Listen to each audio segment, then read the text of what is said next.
Anti-anxiety effect of Zepbound. A new study links drug to rewiring the brain. Buckle up, Buttercup. We've got a ton of information for Tirzepatide weight loss, Mounjaro, and Zepbound. I'm going to lump in also our besties with Wegovy and semaglutide too with this new study that I'm going to link down in the description link below. If we don't know each other, I'm Elizabeth, Countess of Shopping. I've lost over 112 pounds the last almost 3 years, on the 2 years, 9 months, 2 years, 10 months of being on Zepbound, Mounjaro, and Tirzepatide compound, not at the same time because of the shortages, and gone from weighing over 300 pounds to now losing over 112 pounds, being physically active. I lift on a consistent basis. I'm physically different than I was because of GLP-1 medication. And when I find studies like these that talk about our brain changes with GLP-1 medication, I always want to shout from the bell tops. If you are off of GLP-1 medication, this information is still pivotal because you can use this to your advantage completely in terms of your weight loss journey, and if you're not on a weight loss journey, a health and wellness journey. So this new study that came out, it was from Science Daily, is my source. Again, I will cite that down in the description link below, as is all my resources I'm talking about today, from October 7th, 2025.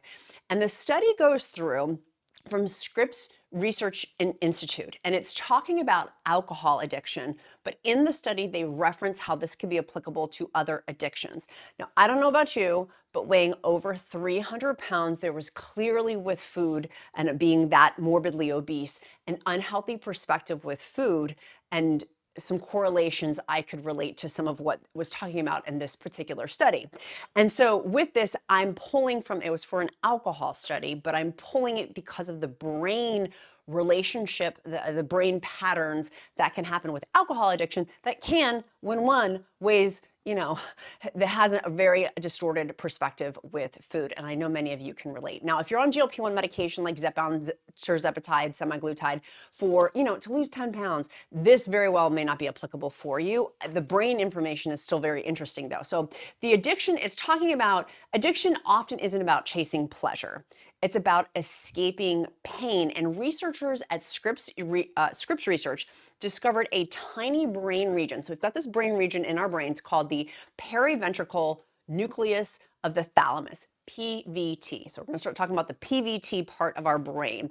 It becomes hyperactive, and the study was done on mice, but it becomes hyperactive on animals. Learn that alcohol eases the agony of withdrawal. This circuit explains why people relapse, that their brains learn that alcohol brings relief from stress and anxiety.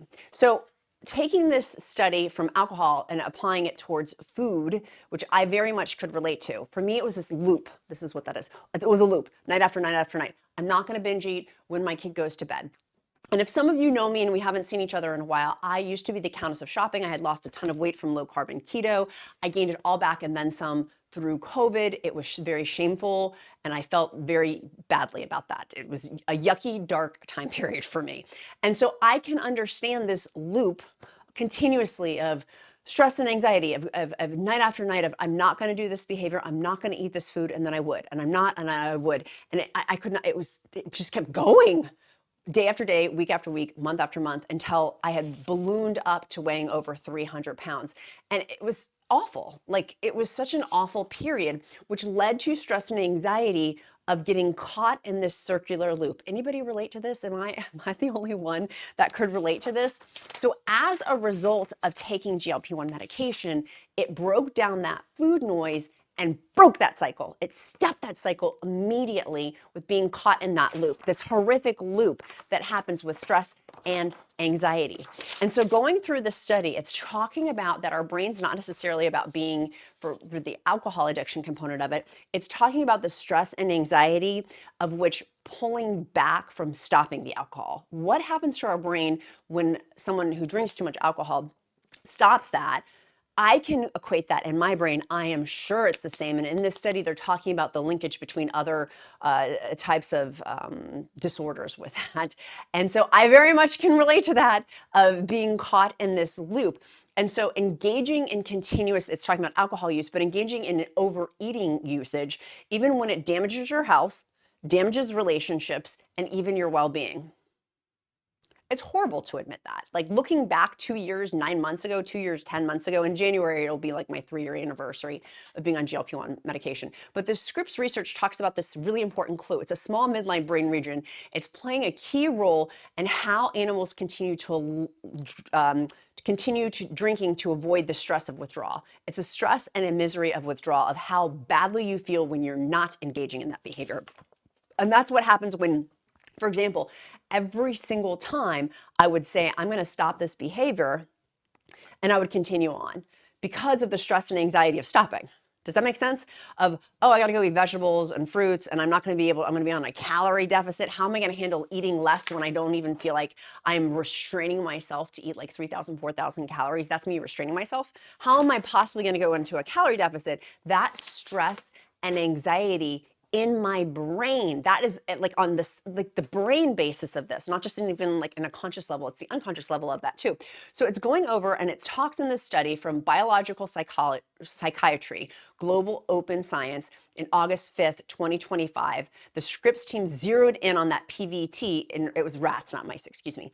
They found that it became more active, driving a stronger relapse behavior when rats learned to associate the environmental stimuli with easing symptoms by alcohol. I'm going to put in there, insert in there food, by easing symptoms with eating copious amounts of food.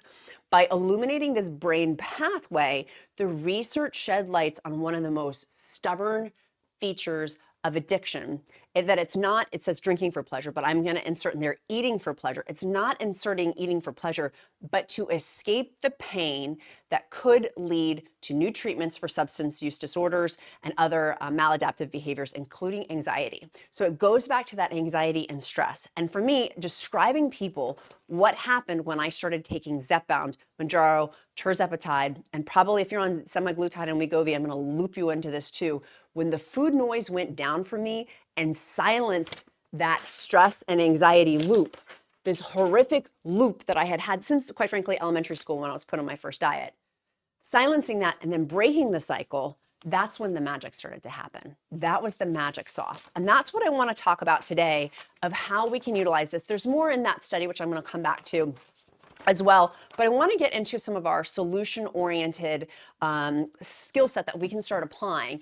And for me, this is on a daily basis, as this is continuing to evolve as I go through, okay, how can I continue to take this, now that I have this reprieve from food noise, to be able to do what I know what I need to do. And quite frankly, people in my free encouragement group, we talk about this all the time, about how we know what to do. We could write a whole book on it of what to do.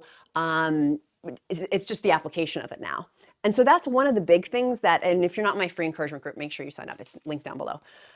Of how then do we start tactilely applying these now that there's no excuses on the table? A couple of things. We're going to go through some of these things. I got a ton of them for us to put into action, because learning something is not talking about it, it's actually doing it, putting forth the action. If we're not putting forth the action, then we haven't really learned anything. Alex Hormozi talks about that quite a bit, actually. And so I do want to say, for me, straight out of the gate, with these new solutions that we're going to go through, old behaviors for sure have come up. They've sprouted up throughout this process for me. And I know for a lot of you too, that it's not been like, oh, I got on GLP-1 medication and I immediately just like, some of it has cropped back up and I've had to like whack-a-mole and be like, no, we're not bringing that back up. With this healthy lifestyle that I'm doing, that is no longer serving me. Those old behaviors are no longer serving me. What does serve me is being a little bit afraid to start lifting, and being a little afraid to start walking around, and being a little bit afraid to do these things, but doing it anyway, because that's part of growing and adapting on a healthy lifestyle and living a new way of life. So I do want to share with you, besties, I 100%, and it's not honest if I don't tell you, I have engaged in old behaviors associated with unhealthy food perspective, but that's been part of the learning. I've failed my way forward, so to speak. I will take it on my 112-pound weight loss journey, as I also continue to build a ton of muscle too. So this particular study from the Scripps research study, talked about lowering of stress and anxiety. And so that's one of the things that we can really hone in on our GLP-1 journey, is that we don't have that. How do we continue to keep that going with the medication? We have medical intervention with our medicine, with GLP-1 medication, but how can we also do that on our own? Things we can do with the medication and things that we actually can take ownership over. For me, the first one is, don't you love this? That's me. It's me with my little ponytail. We can go walk. Mr. Freddie or Wilma, my dogs. Walking is one of the best, easiest ways. You have 5 minutes to go put your sneakers on and go walk around the block, or walk up and down your apartment building, or if you're in an office building at work, if you live in America, you have a break. You are by law to have with the Fair Labor Act, you need to have a little break there. Go walk for 5 minutes on your break. Put your sneakers on. Hopefully yesterday on Prime Day, you got my slip-on sneakers so you can go walk more easily. But walking is one of the easiest, quickest, fastest ways for our brains and our bodies to relieve that stress and anxiety. 5 minutes, 10 minutes. You don't have to make this a whole 60-minute walk. Why don't you just do 5 minutes now and 5 minutes later and 5 minutes later on in the day? That's 15 minutes collectively that you're getting in. Small, incremental changes with this. And that's what I'm asking, and that's kind of the theme of the rest of these are very much small, incremental changes. You know, I'm head of the Turtle Club. That I am slow, honey, but slow, I win the race. And I know you guys do too. Our Turtle Club here, many of us, we are not the ones that are like, oh, I lost 150 pounds from GLP-1 medication in 1 month. Y'all, that's not us. A lot of it. And some of it is, and some of the people in our community are, and I love you so much because our genetics, that's where it comes from. It's genetics that for these different buckets for GLP-1 of people who are losing a tremendous amount very quickly or a tremendous amount very slowly. And I've done a ton of videos on that. Make sure you click like and subscribe to go see those. So number one, easy peasy lemon squeezy for you. Go walk around the block. Number two, easy peasy lemon squeezy. Easier said than done, but sleeping. That's me sleeping. You see, I got my pretty eyelashes on. I got my little legs in the little fetal position. I'm comfy, cozy. How can you, on a small incremental step, better your sleep? Is it going to bed earlier? Is it cutting out shows? Like, you know some of this. The room needs to be dark. You shouldn't watch TV or have put on blue light glasses to not watch TV or devices 30 minutes before bed, not having caffeine. Like, you know that. I know that you're smarter than the average bear. If you made it this far on the video, we're probably very similar, bestie. You know what to do to help your sleep. Some of this is hormonal, and we've talked about that in a ton of other videos too. But the things you can control within your sleep are you going to bed at a normal bedtime? Are you at least just having a routine in some capacity, how you'd put a little bebe to bed, and they would have a little bebe routine? Do you have a routine for yourself before bedtime? If not, that is the small incremental change you can change today. You don't need manana syndrome to do it tomorrow, but today, what are these small incremental BB steps forward that you can start applying? So number one, we've got walking. Number two, we've got sleep. Hey, maybe you do 5 minutes of walking and you try to do your nighttime routine, and that's your victory for the day. Where are your victories within this? Number three, I'm blinking my eyelashes at you. Sugar begets sugar. Sugar begets sugar. It's a loop. Going back to that loop.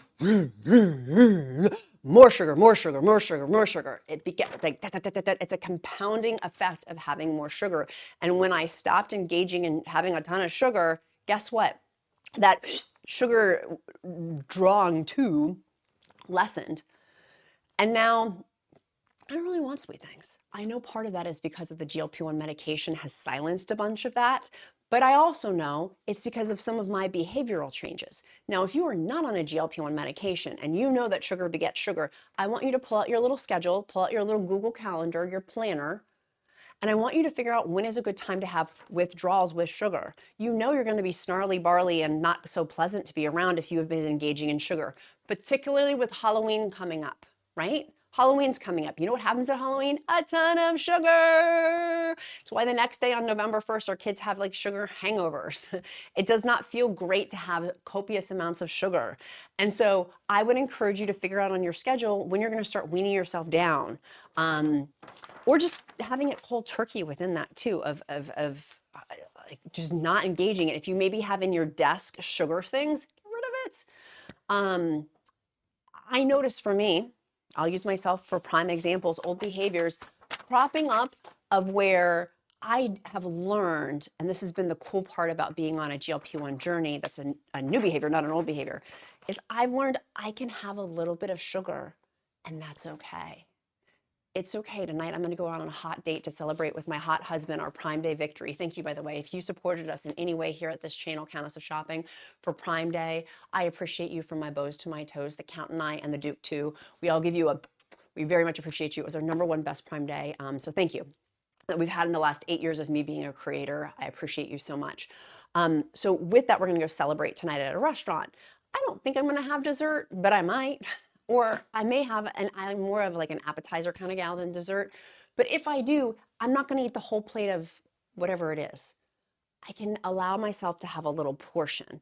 And that's going back to what I always thought people were whack jobs of, like, oh, I'm going to have a couple of bites of dessert. No, I need that dessert plus your dessert plus his dessert. And so recognizing it's okay to have some of these things, but I don't have to have the whole thing. We went out, we live near Sonic. If you don't live near a Sonic, you lost. We love Nerds slushies. We live, like, I love a good Nerd slushie. But I didn't drink the whole thing. I got a medium in case I wanted to. But I started having it and I was like, this is good, I'm full. And so these new behaviors of learning when I'm full, learning when to stop, learning that it is okay not to have complete deprivation 24/7 or to feel guilt, shame, condemnation by having some treats. But where I fall into old behaviors is when it starts to compound more than that. And I can see it progressively building. I was on, some of you guys saw my show the other day. I was on HSN, which that's a story for another day. We'll come back to that story. I was on HSN last week and it was the today's special cookies. And they were like, the woman, I talked to her after she got off air. We were yip yapping because she brought me a cookie. I was like, oh, thanks, friend. And I was eating one of the cookies and she was like, it's actually cheaper to get this bundle set than if you were to bake these cookies on your own. The butter cost alone was less expensive than getting the cookies. I was like, you are an excellent saleswoman. And I immediately got on my laptop and ordered them. And so we have them, I bought 2 actually of these like frozen cookies. But you know what I did? For the Duke and I, 2 days ago, I brought out the frozen cookies and I was like, babe, do you want a cookie? Do you want me to make you a homemade cookie? He's like, oh my gosh, mom, yeah. Because I never do that. I never do that. I'm not the house that has like sweets or like, we just don't in general. But these frozen cookies, the reason why I'm telling the story, I'm going to cut to the punchline, is I had the one, I savored it. I enjoyed it. I loved it. And I was like, I'm good. It was 200 calories. I was able to go into I was still in the calorie deficit, was able to go in and type in my calorie deficit for the day because I track my calories and it all fit in perfectly. I'm still losing weight, but it helped my brain as well, being like, allowing some reward within this, right? Now, the old behavior pattern is when that becomes excessive. And I know the line, and I'm sure you know that line too. There's a line within that, right? But it was cool for my kid and I both to be like, let's have a little sweet treat. We're not doing this every night.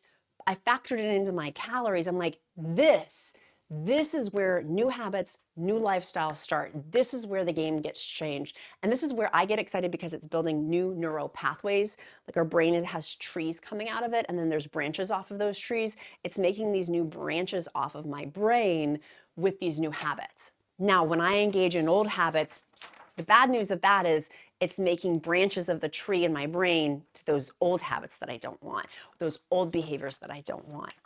And so I want to encourage you with this information that we have, being able to be on a GLP-1 medication, of decreasing food noise, breaking the cycle. But if you are caught in that loop, maybe you're off your GLP-1 medication. I use Join Fridays, use the discount code QUEEN. I'm currently on Tirzepatide compound. It's GLP-1 plus GIP. Because Zepbound, quite frankly, is incredibly expensive and my health insurance is ending here very soon, and paying for $2,000 a month for health insurance, we've had to redo some of our finances. That me affording $500, $600 a month for Zepbound is just not realistic at this current date. So going back, if you've had to get off the medication completely, that loop and stress anxiety, now you know at least that it's within your brain, that PVT part of our brains in there, that's part of this. and that you have that the genetic component also. They didn't say this in their article, but I'm going to say it, that there is. So I don't have my source to cite on that, so take that as you will. But the genetic component of it within our brains, there's the lineage very much so of there's genetics within this too. That we got someone in your family tree has that as well, I'm sure. And that's me saying that that's not part of my scientific data and research, but I'm sure that that is true. So we can break the cycle. We can break those old habits one step at a time. Now, one of my besties right now, she's going through a really, really hard time. Actually, several of my besties. You guys tell me, and I love you guys so super much. In my group, it's a very safe space. I intentionally by design. It is love and kindness. If you're not loving or loving and kind, don't come to my group. Like, I don't want you there. There's thousands of really awesome, amazing winners in that group. And one of my besties in particular, who I'm thinking about right now, is going through a really, really rough time. Their job is very demanding. There's personal stuff going on in their life. And she's basically like, I'm in survival mode right now.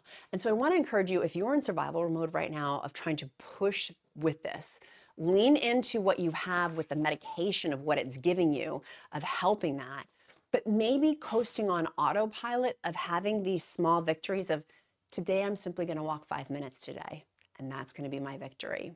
Sometimes in life, we are in survival mode. I can reference back within my 2 years, 9 months, 2 years, 10 months journey of being on GLP-1, having had a family member go through, had colon cancer, and then another family having treatments with that and all of that, and then another very close family member having major, major surgery and not having the ability to move, and me being the sole caretaker for a lot of stuff.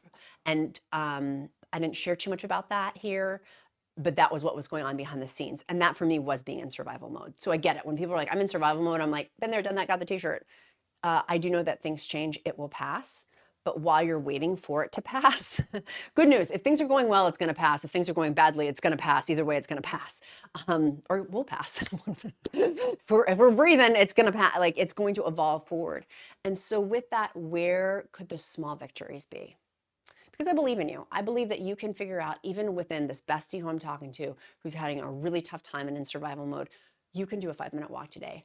I believe in you. And if that is all you can do, high five, you are a winner. And if you're not able to do that, I know that you're still trying your best when we're in those zones. Now, if we're not in survival mode, we're in the ready to be like, hit it, like, let's do the dang thing, let's go.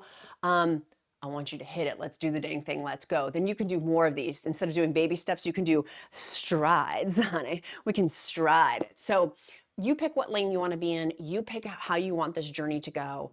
I know if you've made it this far in the video, you are doing the very best you can with the resources you can. But today I want to push you like a little mama bear, little pushy wushy here, to go a little bit further. Better, faster, stronger. You can. For me, it feels very weird when I'm like, for so many decades, I didn't think I could. And now I'm like, I truly do feel like I think I can. And you can too. I'm not that special. I'm kind of special, but not that special for where you can't do this too. Okay? So let's do that today. I only want you to focus in on today right now. We'll focus in on tomorrow. Tomorrow's got its own worries. Let's stay present in the day. And if it's nighttime before you're going to bed, then you can focus in on tomorrow. You can focus in on the morning tomorrow. For the next 24-hour block, what is within your control that you can take ownership, that you can do. You get to dictate and determine that. For me, I really, we're going to be going to Disney soon. Got my Minnie Mouse shirt on. We're going to Disney soon, and I'm really excited about it. I want to be able to every year, even me being on GLP-1, I haven't been able to make it at the park, all the parks, all the days without having to stop early. My goal is to stay with my family the whole time for the days that we're at Disney, without having to bail early because I'm too tired. Which is why it's motivating me to move and walk and lift. But I'll tell you what, I have worked my booty off with Prime Day. I have not slept really, and so I am going, that's today why I'm like, I'm filming this the day of it actually comes out, the day after Prime Day. I am going to rest is my focus today, but also eating healthier is my choices, and also walking, because if I can tell you to walk for 5 minutes, so can my booty. So I love you guys so super much. I hope that that's helpful. I hope that today's episode is helpful for you. Our emoji of the day today is going to be a tomato. I'm a tomato. It's a tomato. I do emojis of the day to get to know you better because I care. The pattern repetition of seeing your name over and over helps me to know you. And also, it's my bat signal to pray over you. If you don't believe in prayer, all are welcome at the Countess of Shopping table. I will uplift you in positive thoughts because I love you guys so super much. So tomato, tomato, tomato. That's for you, Angie. Tomato. The karaoke is so bad, it's good. Okay, okay. And if you haven't checked in with the group within the last 24 hours, go do that now. Go post something about where you're at within your journey to have that accountability, right? Even if you've lost all your weight, you still need that accountability, honey, for the next leveling up within our health journeys. I love you guys. Be kind to yourself, be kind to others. I'm Countess of Shopping. Count my blessings because life is delicious. I will see you tomorrow. Bye, guys.